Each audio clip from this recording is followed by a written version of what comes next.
background here to establish a sort of a trust here between you and me before we start the session. I've been an IT guy since I was about 10.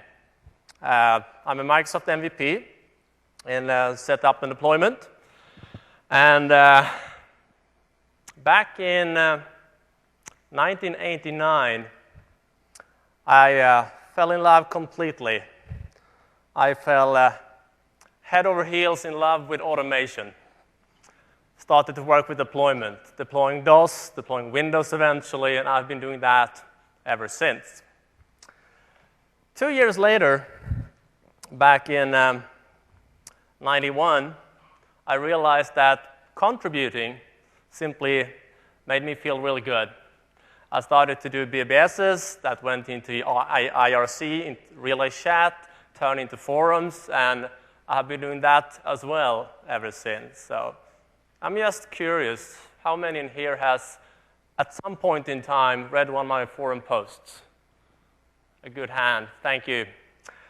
And a bit later, actually last year, I got a confirmation, hard proof, that I was cool enough. Because I have 2 daughters, teenagers, and at that time they allowed me to be their friend on Facebook. So, for today, performance in our systems is really critical to understand and know how we can mitigate issues with it. So what we're going to focus on today is live production analysis, how we can do traces while the systems are running to figure out quickly what the bottleneck is and what we can do to improve performance. So we will take a deep dive into the various tools that are available, both the inbox tools in Windows. We will look into actually also some of the sysinternals tools, not really inbox, but most people have them anyway. And we will also look at the Windows Performance Toolkit that developers often use, but IT pros might as well use these tools as well. So that's the plan. Speaking of performance, performance to me is basically when the system behaves the way I expect it to behave. And it's a little bit also about what we expect from a Windows 7 system. Do we expect that an 8-year-old laptop in its default configuration will run Windows 7 happily? It probably won't. We probably need some decent hardware to make it running. And the cool thing about performance, it takes only one piece in the system, one application that crashes the drive, for example, and then everything else turns slow. So Windows basically is a lot about using resources together, figuring out how we can share CPU, disk, memory, and things like that. So we have limited resources, they are shared, but fortunately, in Windows 7, and also actually in Windows Vista, believe it or not, performance were increasing big time. In Windows Vista, Microsoft laid a foundation for the performance we can see now and what we expect now in Windows 7. They spent a lot of work doing that, working with the industry, fixing all. Do you know what the number one performance issue with Windows Vista was? The number one? Drivers. New driver models, vendors who didn't really know how to write drivers for that model. So it wasn't until Service Pack 1, Service Pack 2 in Vista when vendors finally got the hang of it, and now we were starting to see some performances. So every team in Windows is using these tools when in the background to monitor performance when they develop the different components inside Windows. So what has changed in Windows 7 compared with, well, even with Vista, but also back in XP? Well, first of all, you will see it immediately when you start to copying files. Improved cache models, the way it flushes the cache, etc. You will see on a LAN twice the performance because of the SMB2 protocol. I do a lot of deployment. Trust me, in deployments, there is a lot of file copying going on. So I really like SMB as a protocol. On a WAN, the minimum speed that we get is about 3.5 times, not percent here, times faster than the old SMB1 protocol that was used in XP. We also see significant improvements with regards of startup times, shut-up times, and how well standby and resume works in Windows 7. We see technologies being used like ReadyBoost, that was new in Windows Vista, basically where you use a USB stick as a memory cache. They now added in so I can have 8 devices and 32 gigs on each device. So I can have now 256 gigs of ReadyBoost cache. In my own opinion, if you have so little RAM in your machine that you can take advantage of using ReadyBoost, you should not be running Windows 7 on that machine in the first place. So get more memory in the machine. It's way better than to fiddle around with USB sticks just to run the machine in a sort of a good way. So what is a good memory? Well, depends. Applications, of course, but also the architecture. Customers I've been working with the last 2 years doing Windows 7 deployment projects, they normally set the bar different between architecture. So they set the hardware bar to 4 gigs for 64-bit OSs minimum, and 2 gigs minimum on 32-bit systems. No, we can deploy on less than that, but if we follow those bars, we get a good experience. What's the number one component that you can add to an old machine, except memory, that will make it fly with Windows 7? Solid-state drives, absolutely. That's the number one. I know they are expensive, but hey, worth every penny. It makes it so quick. And solid-state drives that are sort of beginning to appear in each and every laptop now. In Windows 7, we have superfetch, meaning when we start the system, when we work with the system, Windows learns what we do, and when we've done that 4 or 5 times, Windows sort of build a way of how we normally work, that in the morning, we normally start Outlook and then Word and then Excel, so it preloads that information into RAM. When you have super speedy hard drives, that advantage sort of is less important. So in some scenarios, you can even disable superfetch because it's so quick these days to run the content from solid-state drives. But in general, and I've seen that a lot in the media, reporters writing, oh, you need to turn this off, you need to turn that off, and you need to turn this off. In general, you don't have to.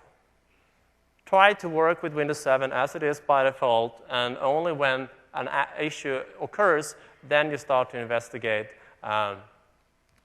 what is really happening.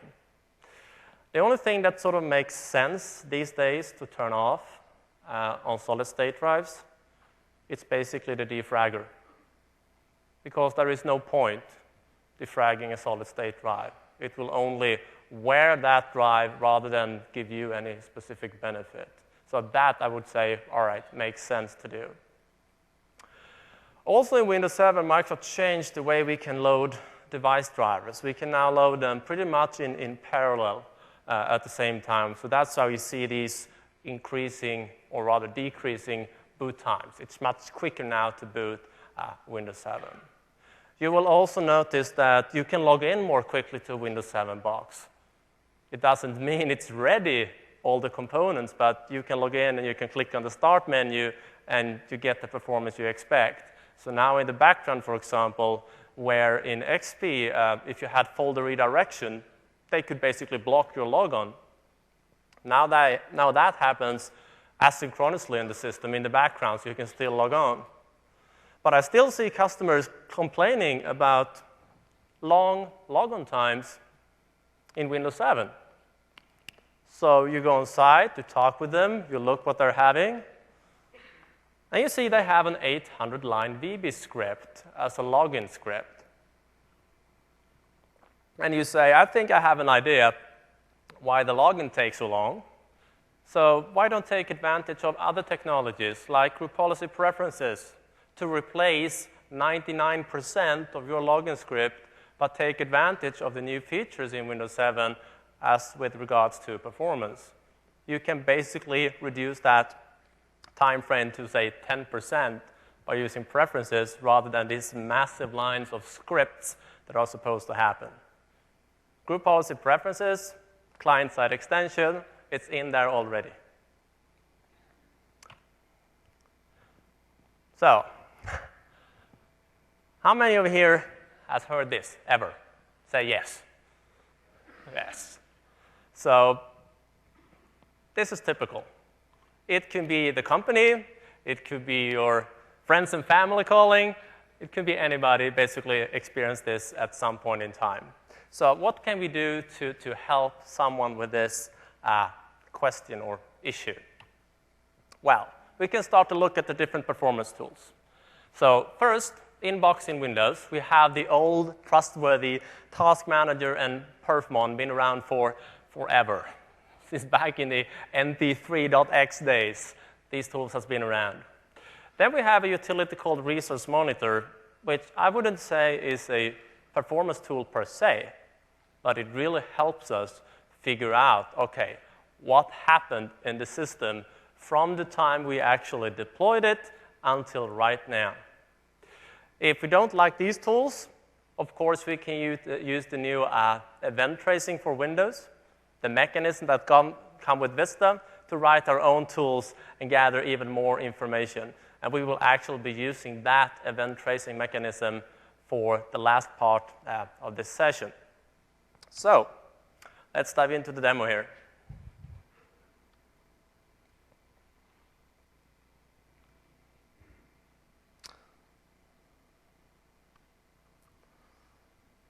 I think all of you have seen Task Manager by now, and Control-Shift-Escape to start it, and then you see the output of the system. And people starting to use Windows 7, let me just kick and zoom it here, they get nervous about this because they see the cached value going up and up and up, and soon it's almost consuming every piece of memory that you have. This is a good thing. If Windows can cache, the more it can cache from the drive into RAM, the quicker the response will be. So don't be afraid of seeing this cache value go back. Believe me, when an application really needs that memory for something, you start a VM, it will lower that cache. But as long as it can cache, it will, and the more memory you have, the better. This is why many companies are going for the 64-bit platform these days, because it allows you to have basically more than 4 gig of memory. We see all the different processes, and we can get a quick view on how the system is running, what processes are consuming resources. We can right-click a process. We can see its priority. We can see its affinity, what CPUs it runs on, etc. Sometimes for compatibility reasons, you just configure a process to only run on one CPU or multiple CPUs, depending on the application. We can check our services, how they are running. We can see the performance of the system, where I just was. We can see a little bit about networking. And, of course, we can kill and we can start new processes from within this tool. In addition to this, we also have the trustworthy Perfmon. Also been around a while. Basically, collectors, you add them in. Say you want to monitor CPU, you can monitor the CPU here, add it in.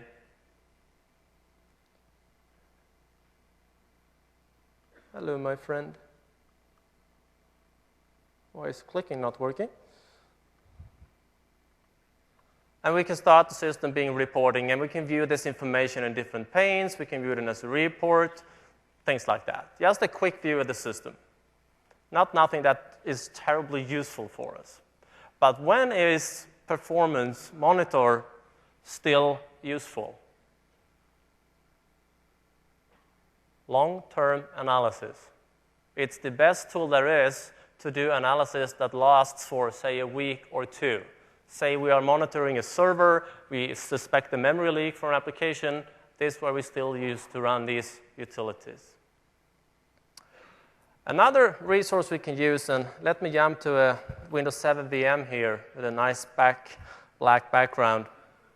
We have a reliability history. This is the events in the system from deployment day up till now. Doesn't tell you much, because it's empty. Probably turned down most of these times. But let me show you a dump of my other machine here, which has some more information in it.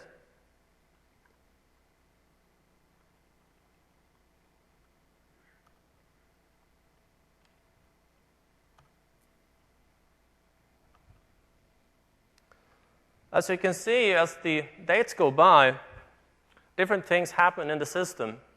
You will see every single crash, every single application, install, uninstall, device driver stop working, application stop working, things like that. And for example, if the user starts to complain about performance on a Thursday, you can simply pop this one up and check what happened in the system before that. Because if you ask the user, they normally say nothing. And then you go in here and you see, well, how about these 45 applications you deployed from that DVD that came along with that magazine you bought yesterday? Do you think that can have something to do with it? Might. So, but tracing back in time, you can often have clues to why the system now is performing badly. And you can also see if you do find something, okay, this application was really bad, we got an update, we applied that update. Now we can also follow in time, did it help? Did that upgrade, did that new solid state drive we bought and backed up and restored the system to, did it really help our performance? So we can actually use this to validate a purchase or a fix as well, because this is the lifespan of the product. The only downside of this, I think, is that you really have to open this tool local on the machine. You can't open it remotely. But of course, these are events. We can consume them. We can even use PowerShell to get events like this, but we can still get that information. Then we have another utility that was new in Vista, ResMon, or Resource Monitor, which will give us basically similar information that we get in Task Manager, but displayed a little bit better, I think. So I have an overview of my system. I can go to CPU and see all the processes and how much they consume, services, etc., handles, meaning file system, memory information about the processes, disk, so I can actually see what different processes are diving in and reading how much from my different drives. And this can also yield a clue sometimes to performance issue. Okay, why is this process constantly hammering my drive? And I can now see this very easily as the things goes along. Same goes for network. I can quickly see what processes are calling what over my network and find out, okay, this might be something that is running wrong on me.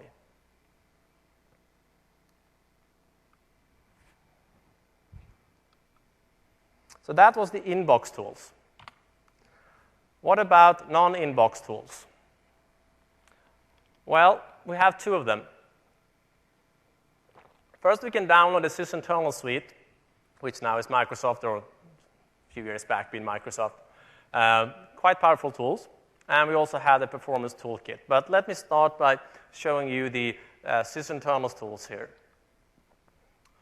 What are the two most useful tools in the sysinternal suite in terms of performance troubleshooting? Brockman and Process Explorer, yes, thank you. Those are my two favorite tools on that topic. So Process Explorer is a super detailed version of Task Manager. It's Task Manager on steroids, basically. It will give me information about all the processes in the machines. And I can also view whatever options and objects this process has opened right now. For example, if I'm trying to, say I go into a folder in my command prompt, and then I minimize this, and I try to delete that folder from Explorer. I can't because I get an access denied because the folder is open. I can simply use Process Explorer to search for information in the system. And it will find out that, all right, cmd.exe is apparently having a file handle open to that file. And this can simply help you to quickly navigate resources that applications are using in the system. From a performance point of view, I can check the properties on the process and see a lot of detailed information about that specific process. So any network traffic going on, security, environment settings, any processes running, performance graph for this specific process, performance tab, I can see information about how this process has been consuming resources in my system, and quickly give me an overview what to expect in terms of resources consumed by this process. My other favorite tool is, of course, Process Monitor. If I can find it. I have to type correctly. When you start Process Monitor for the first time, it monitors every single byte in the system, every single process, everything. That's normally not what you want. You normally want to dive in to a specific process. So, for example, here I've added a filter for the cmd.exe process. And I can go add in and add maybe a filter for Notepad.exe. And then I kick off monitoring. And as you can see, nothing happens until I actually do something in a command prompt. I did a directory listing. Now I see that information. I kick off Notepad.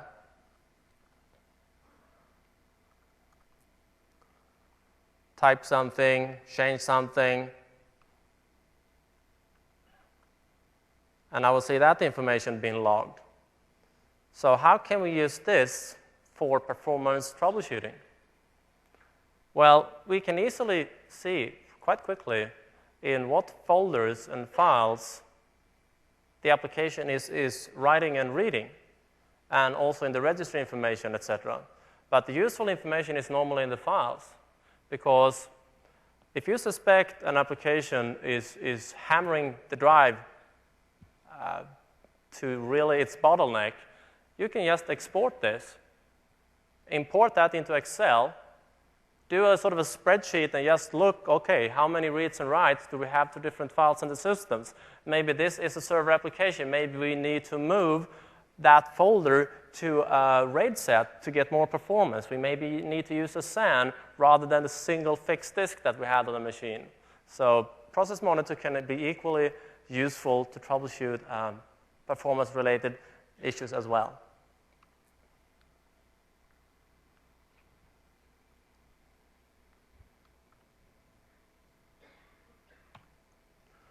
So, back in 2007, Microsoft released the very first version of Windows Performance Toolkit.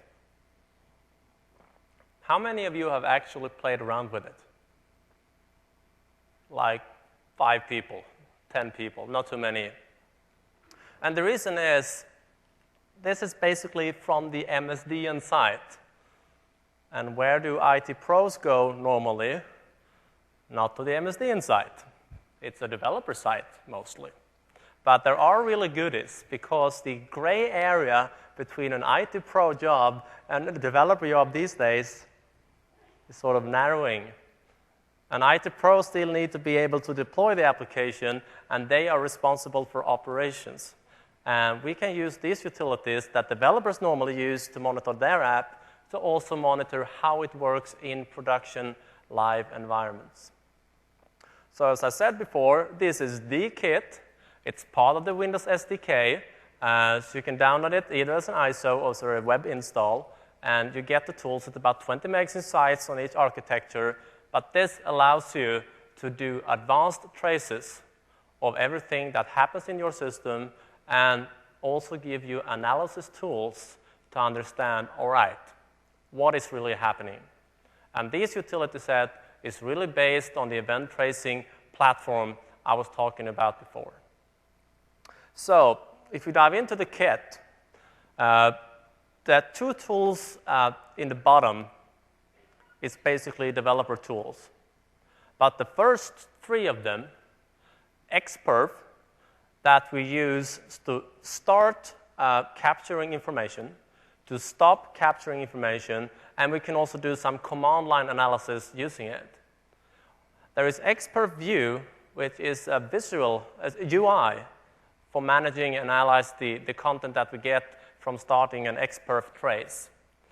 Xboot Manager, which is pretty cool, will monitor the entire system during, say, a reboot. So if you have users complaining, well, the system really takes a long time to start, or even if you log in, it takes a long time to start, it takes a long time to do a standby and resume, we can monitor this. We can see exactly what devices that were loaded, drivers were loaded, services started. We can see how long it took for them to start, so we can see and follow every piece of the information. And sometimes that driver sticks out.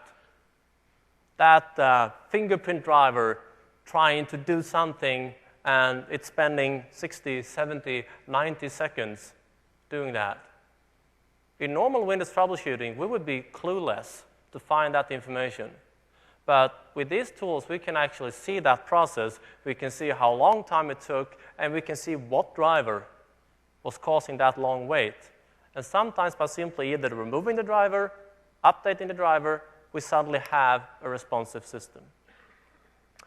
The HV power is basically power analysis if you want to really find out how much power each and every app service component in Windows is using.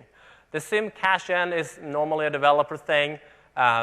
In the old compilers, or old and old, but we used to have these PDB files, these program database files that the compiler got to us.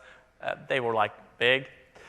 We can now convert them into a normal sim cache file, which we can actually consume and read using these utilities as well, or in a debugger, whatever we prefer. So let me jump into that suite for a while.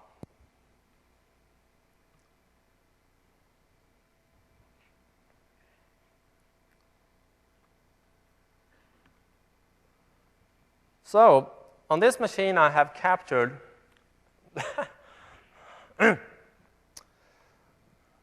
better? A little bit. Helps the demo. On this machine, I have captured the Windows 7 setup SDK. And normally, I would launch setup, and of course, it would look something like this. And by default, the Windows Performance Toolkit is not selected. So of course, you need to select that to get the performance tools. Or you can go back to the machine and dive into the setup folder, because there is actually 3 folders here, each for the correct architecture, which contains just the toolkit for performance. So it's depending on your architecture. It's just the MSI that you install, that's it. And as I said, it's about 20 megs in size here. After you install this file, it will turn out and pop up in the program files, Windows Performance Toolkit.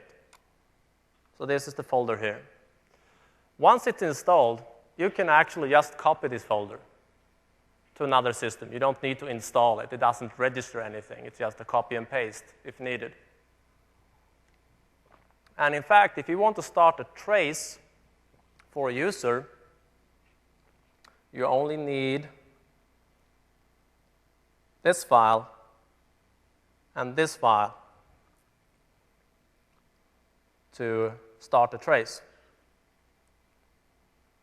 And then they can send you the trace, and then you need the other files in the folder to analyze that trace. But you don't need to push out the entire thing to them, just these two files here. If you look at the Start menu after installing these tools, you can see a bunch of them. This is mainly for video card driver developers, monitoring video processing, kernel events, and things like that related to video. This is basically an application monitoring tool for developers writing applications for the Windows presentation framework here and analyzing them. But this is for IT Pro, and this is the XPerf utility. So if I go to a command prompt, XPerf and all the utilities, when you install them, will be set in the path. So if I type set path, you can see it sets the command line path to these different tools. So now I can start and run XPerf and, for example, see what profiles that I can use to start a capture. I can customize these as well, but these are the built-in ready-made traces I can start. So, for example, this guy over here is pretty useful. This is sort of a baseline trace that is this is your first option. This is where you normally start.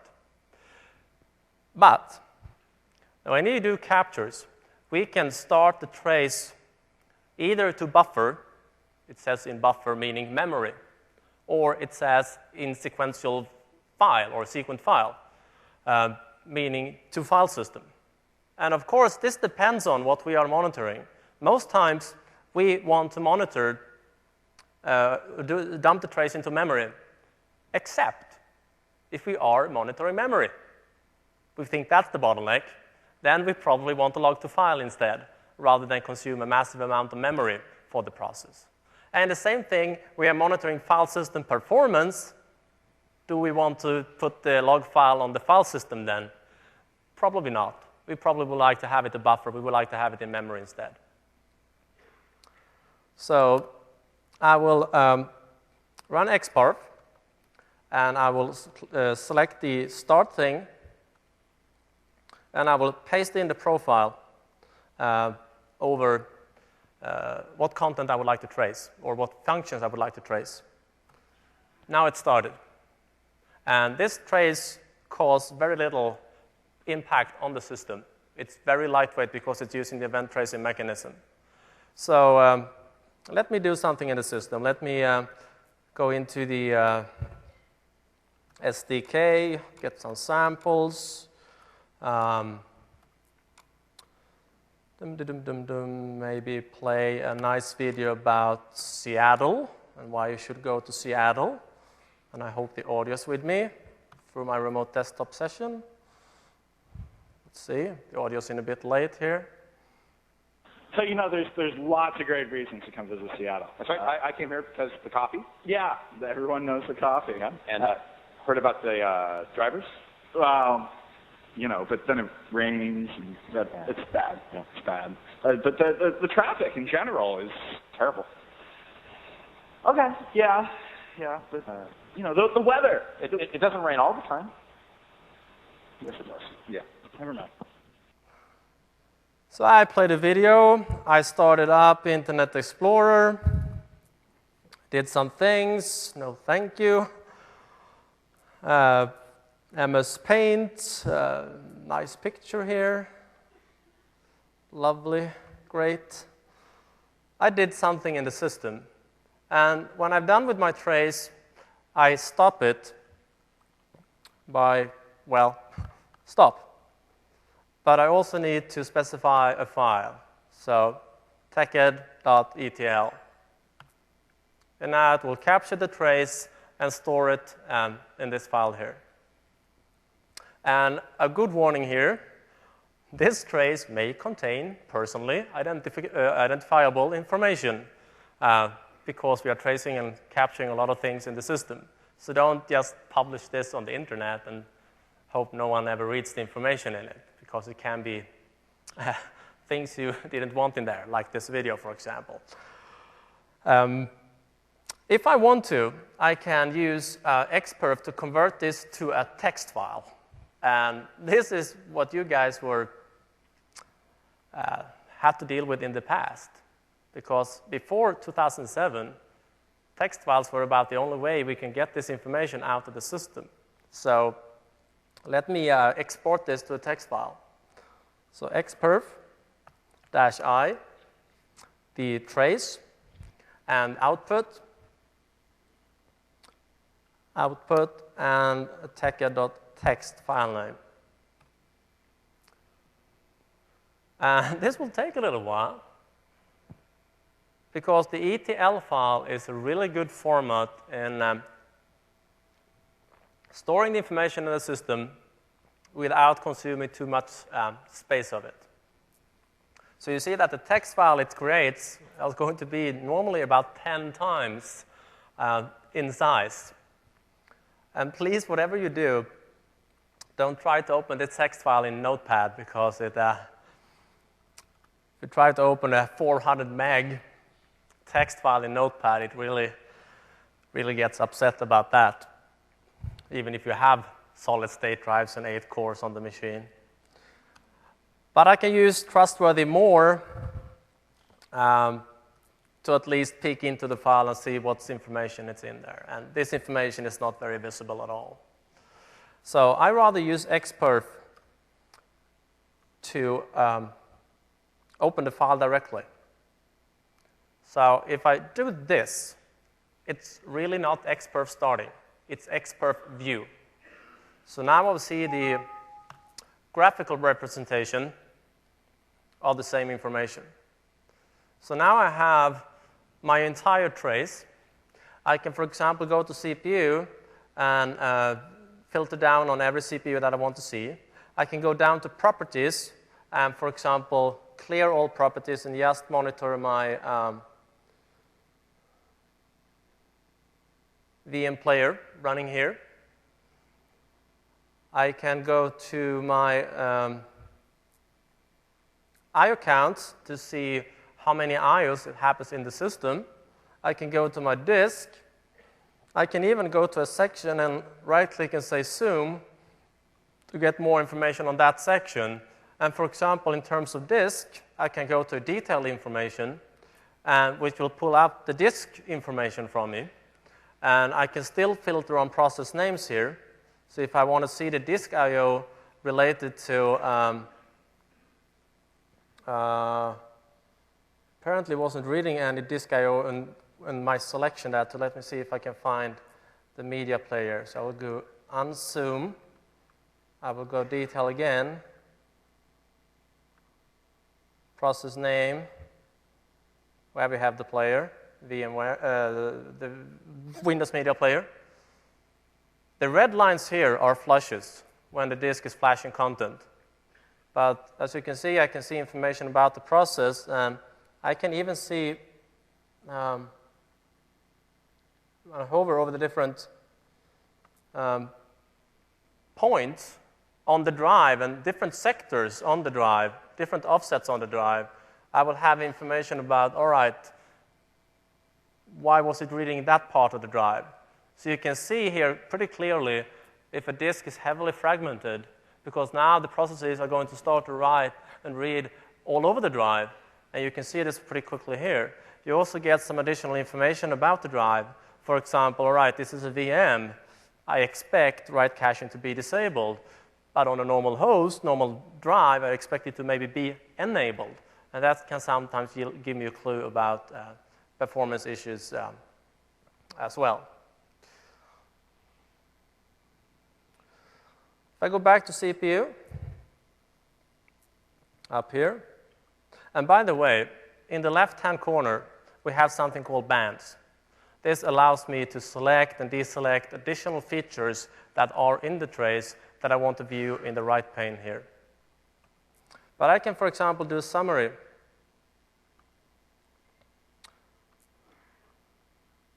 And now I can see the total time of CPU that my different processes consumed in this system. And that can also sometimes give me a clue to, all right, why something is taking too much resources on my system. So how is it that Performance Toolkit can pull this off? Well, it's because of the event tracing engine in Windows. So in the very bottom here, we have the framework for event tracing, and that's the underlying component that allows us to do that very trace. What happens is that we kick off the process and we start the process to collect in one way or another. And different providers in the system will reach out and grab that information. And we can create our own providers. It's actually recommended that developers, if they're writing complex applications, also write the provider to them, because then we can run that provider and gather information about their application as the same way we did with the detailed components we had in Windows. Xperf, again, it's the tool or tool set that controls and stops and starts this logging. But event tracing in Windows doesn't give you all information needed to troubleshoot performance-related issues. It gives you some, but it doesn't give you all. And what the Performance Toolkit does, or what the ETL file does, is that they inject additional data into the trace, like information on the network adapter right now when we did the trace, and add that as well so we can start to analyze that and then use different UI tools or the command line tools to analyze this content.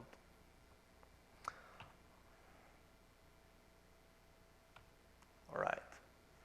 So event tracing has been around a while, but it wasn't until Vista that we can use and monitor like this. As I said, it's really low overhead. A user won't notice that you are running trace in the background. But this is not for long-term monitoring. It's for shorter terms. 15, 20 minutes, totally fine, but I don't know how long time this was, but say 45 seconds, something like that. 30 meg file, 35 meg file, do the math. If you monitor for a long time, we get a really large file. So don't want to do that. So let me talk about the sort of a case study here. Someone comes to you, a friend, calls, say that the machine is slow on booting up.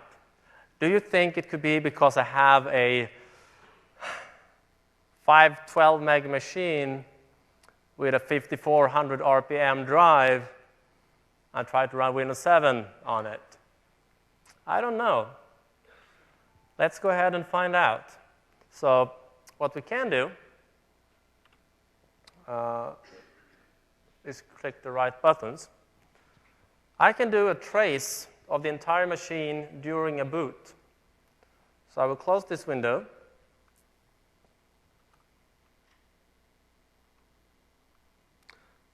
And instead of using Xperf, I use its neighbor friend, Xboot Manager. I'll say trace, but I can also do different types of traces. So if I just type help, it will say beep, and give me a few options I can have here. So for example, I can monitor now what happens during hibernation, during standby, during shutdown, during a reboot cycle, for example. And I can select to monitor these specific events in Windows. But in this case, I really want to monitor a reboot, so I will type in trace, and I will type in the boot value. So now, it's starting the trace, and it really will shut down the machine on me and reboot. But now it's actually logging everything that happens in the system. It's flagging the event tracing mechanism. So as Windows starts here, it's logging information. So we're just waiting for this one to start. Should go pretty quick because I do have a solid state drive in this. In two actually. I went fries, 2 fries, shopping. You have to love fries. Yeah. This is America's contribution to the world, fries. I mean, it's like in Sweden we have like IKEA, that's for furniture, but this is hardware. So you go into the hard drive alley and get a hard drive, not the shelf, the row of shelves. So, sidebar. Log into the machine again, and the trace will actually continue, and by default with 2 minutes more. And you can set this timeout as well if you want to monitor more. Because as I said before, Windows is actually doing a lot of things right now, even though we have logged on to the machine. But, all right. Let me click Finish here. Yes, I know, it's ready. Thank you. So now I can go ahead and start to monitor that information. I was in the demo folder, apparently. And that's not the dir command. So here I have a trace. So I can use Xperf now to open up that trace in the same way as before. The warning I get here is basically I'm not running, or rather, it doesn't want you to do things elevated, and I'm logged in as an admin. So it simply asks for unelevate me. It's normally the other way around, but in this case, make me more unlikely to do something bad. So here I have the entire trace during boot and start. So we can see the CPU is apparently quite busy in the beginning, not so much in the end, and then a little bit busy probably when I logged into the machine. But what we can do now is we can use overlays.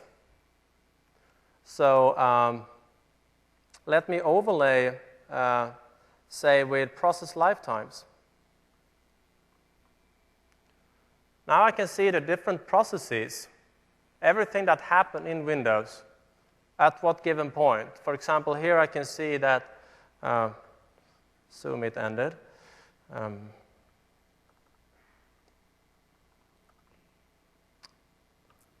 I can see that the search indexer were running right here. Sometimes you can see group policy processing occur, and that can give you information about the clue. You can see a service tries to start, and it takes a really, really long time to start that service. You can overlay with disk.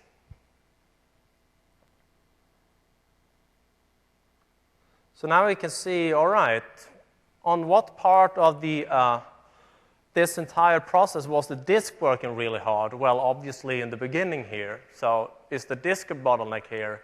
Probably not. I would look into the processes themselves because the CPU wasn't doing much and the disk weren't doing much, but there were a bunch of processes starting here. And now I can figure out, okay, this was the fingerprint service maybe kicking off here. And it took a really long time. And you can see it actually starts things in parallel, running at the same time. This would not be the case with XP, where you would see more processes going basically in a sort of a synchronous way instead.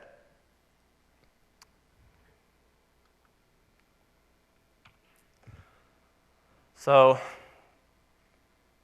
with terms of disk usage and on the system, I just want to mention that it's often not the disk that is the bottleneck of things.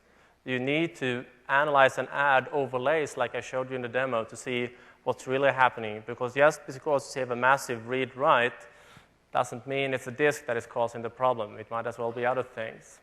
Back in the days, in XP days, if you run a defrag on a machine, you knew that was running. You can feel it. But now in Windows 7, your machines has been defragged once a week the last year, and you probably didn't even notice. Because in Windows 7, we have things like background I/O, and we see a lot of processes using that technology to lower the impact on when it's reading and writing.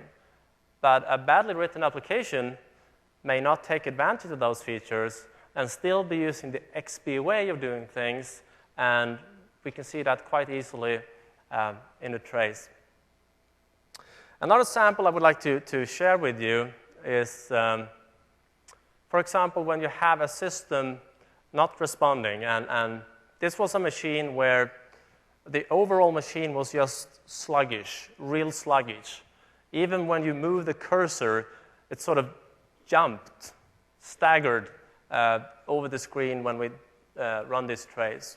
So how would you troubleshoot that? Well, simply enough, kick off a trace and then review that trace. So let me open that trace for you. On the demo machine. All right.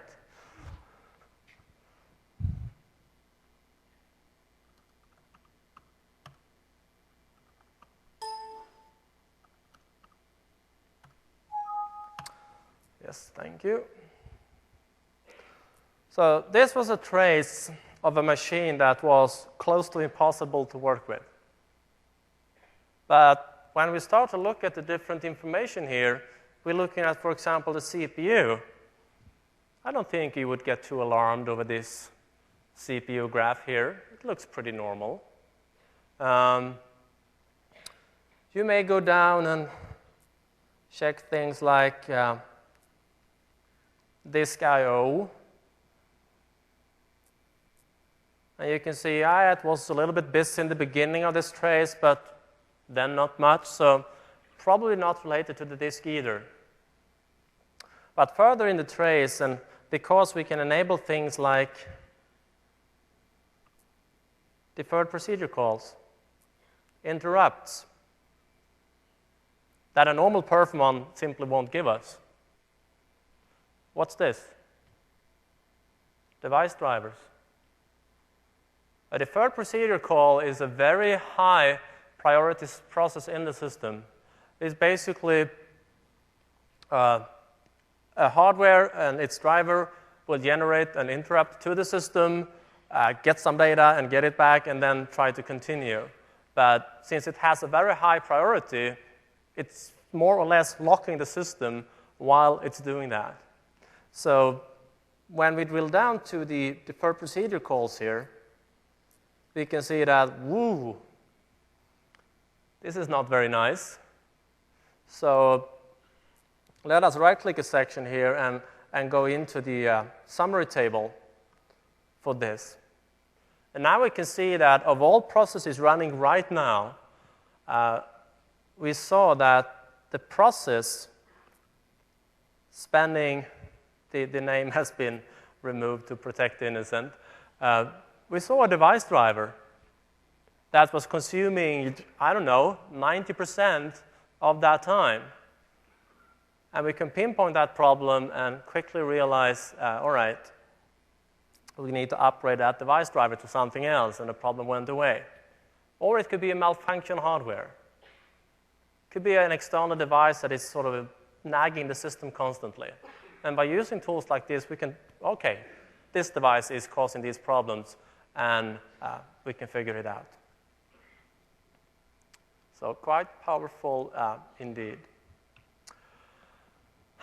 So shorthand story is that it's not just about monitoring CPU, disk, memory, as we normally would think of monitoring, but using the performance toolkit, we can actually find additional information as well. And what I recommend you guys to do is to check out the MSDN website. They have an entire website dedicated to performance analysis. So simply search for Windows Performance Toolkit, and it will take you directly there. So good performance, meaning happy customers, hopefully happy friends as well. Do use the performance toolkit takes a little bit to get friends with, but it's not that difficult, and you certainly don't need to be a developer for it. I would ask you to please fill in the evals, and as always, be honest but gentle, and thank for taking your time joining me here today. Thank you.